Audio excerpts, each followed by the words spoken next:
Good morning प्यारे बच्चों। आज मैं उस चैप्टर को आगे बढ़ाते हुए आपको समझाती हूँ मोल। मोल क्या होता है? तो जैसे कि हम जानते हैं कि एक दर्जन की जब बात की जाती है तो उसके अंदर 12 पीसेस होते हैं। एक दर्जन केला यानी कि 12 केले, एक दर्जन पेंसिल यानी कि 12 पेंसिल। तो एक मोल मतलब क्या? तो उसकी भी एक निश्चित संख्या होती है।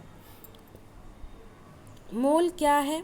पदार्थ की थोड़ी सी मात्रा में भी परमाणुओं या अणुओं की संख्या बहुत बहुत अधिक होती है, क्योंकि हम जानते हैं कि परमाणु और अणु बहुत छोटे होते हैं, सूक्ष्मतम इकाई होती है जो हमें नहीं दिखाई देती है। तो जब वो धीरे धीरे 1 से 2, 4, 6, 100, 1000 आपस में मिलते रहते हैं, तब वो ऐसी स्थिति में आते हैं कि हम उन्हें देख पाते हैं। इसका मतलब जो भी हम पदार्थ का बहुत छोटा सा हिस्सा देखते हैं, वास्तविक तौर पे उस पर बहुत सारे अणु और बहुत सारे परमाणु होते हैं। जैसे कि उदाहरण देखिए, हम जानते हैं मानव शरीर किसका बना हुआ है? कोशिका का, है ना बेटे? तो कोशिकाएं इतनी छोटी होती हैं कि वो हमें दिखाई नहीं देती, लेकिन जब वो इतनी सारी इकट्ठी हो के बनती हैं, हम इतना बड़ा शरीर बन जाता है हमारा। तो हमारे अंदर भी बहुत सारी लाखों कोशिकाएं होती हैं। इसी प्रकार से पदार्थ की थोड़ी सी मात्रा में भी परमाणु या अणुओं की संख्या बहुत बहुत अधिक होती है। अतः इस बड़ी सी संख्या को कैलकुलेट कैसे करें, ये तो हम पता नहीं लगा सकते। तो हमने एक थोड़े से अमाउंट को, एक थोड़े से उसकी इकाई को मोल नाम दे दिया गया है। तो मोल का अर्थ हो गया ढेर, ठीक है? जैसे कि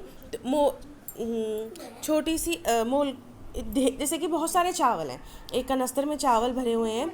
अब हम कैसे लगाएं कि थोड़े से डिब्बे के अंदर कितने चावल हैं? तो हमने एक मुट्ठी चावल निकाल दिए, तो वो चावल की थोड़ी सी ढेरी हो गई। अगर मैं उनको काउंट करूँगी तो मैं फिर भी एक नंबर पे आ जाऊँगी, वो बहुत ज़्यादा होगा। लेकिन एज़ कम्पेयर टू मैं पूरे कनस्तर के चावल गिनूँ, उससे तो वो कम ही होगा। तो अगर मानो उस एक मेरी मुट्ठी में जो मैंने चावल निकाले हैं, सपोज़ वो 540 चावल के दाने हैं, ठीक है? तो मैं पता लगा लूँगी कि इस पूरे कनस्तर में कितने चावल के दाने हैं। उस लगभग उसी हिसाब से कितनी मेरी मुट्ठियों में वो चावल आते रहते हैं। इसलिए सेम इसी तरीके से थोड़े से परमाणु और अणु की ढेरी को हमने मोल नाम दिया है। लेकिन जैसे मेरे एग्जाम्पल में चावल की एक निश्चित संख्या मैंने आपको बताई थी कि मेरी एक मुट्ठी के में 540 चावल के दाने आए थे, उसी प्रकार से एक मोल में कितनी संख्या होती है? वो होती है 6.022 इंटू 10⁻23 आइटम्स। यहाँ पे ध्यान देने वाली बात है, आइटम्स की बात कर रहे हैं। अगर मैं बात करती हूँ एक मोल परमाणु कितने हैं, तो वो बोलेंगे एक मोल परमाणु का मतलब है 6.022 इंटू 10⁻23 परमाणु।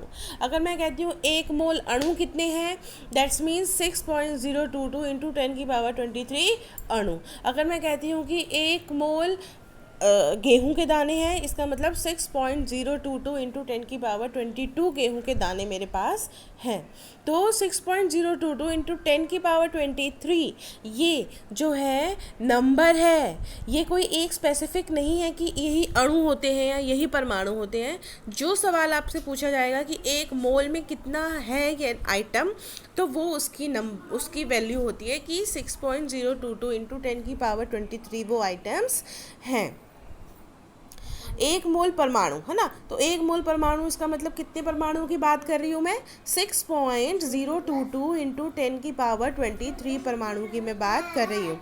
और जब मैं इसे खोलूँगी, मल्टीप्लाई करूँगी, तो देखिए कितना बड़ा नंबर आ रहा है ना? तो इसलिए हम इसको इसी फॉर्म में लिखते हैं। उसके बाद अगर बात करते हैं एक मोल अणु की, तो यानी कि एक मोल अणु में मैं आपसे किसके बारे में बात कर रही हूँ? मैं बात कर रही हूँ 6.022 इंटू 10⁻23 अणु। अगर मैं बात कर रही हूँ एक मोल आयंस की, इसका मतलब मैं बात कर रही हूँ 6.022 इंटू 10⁻23 आयंस की। अब हम बात करते हैं जल की। अब आपको पता है जल की सबसे छोटी इकाई अणु भी होती है। तो एक मोल जल, इसका मतलब कितने अणु हैं उसके अंदर? उस एक मोल जल में 6.022 इंटू 10⁻23 अणु जल की बात हो रही है। अगर बात करती हूँ मैं एक मोल लोहा, इसका मतलब 6 लोहे के 6.022 इंटू 10⁻23 परमाणुओं की बात हो रही है। इसका मतलब क्या हुआ बेटा कि किसी पदार्थ के एक मोल में कितने कणों की निश्चित संख्या, कण कोई भी हो सकते हैं, परमाणु भी हो सकते हैं, अणु भी हो सकते हैं और आयन भी हो सकते हैं, तो उनकी जो संख्या होती है वो निश्चित होती है। एक मोल में कणों की संख्या, वह कण चाहे परमाणु हो, चाहे अणु हो, चाहे आयन्स हो, वो निश्चित होती है। एक मोल इसका मतलब 6.022 इंटू 10⁻23।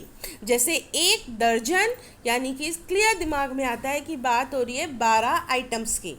एक मोल इसका क्लियर मतलब आप में आना चाहिए कि बात हो रही है 6.022 इंटू 10⁻23 आइटम्स की। अब ये जो संख्या है, ये जो संख्या है 6.022 इंटू 10⁻23, इसको हम कहते हैं अवोगाद्रो संख्या, या फिर हम कह सकते हैं अवोगाद्रो स्थिरांक। ये स्थिर है, ये चेंज नहीं होती है ना। 1 मोल में इतनी ही इसकी वैल्यूज़ होती हैं। तो क्लियर आपको समझ में आ गया होगा होपफुली। फटाफट मुझे बताइए आपका क्या रिस्पॉन्स है।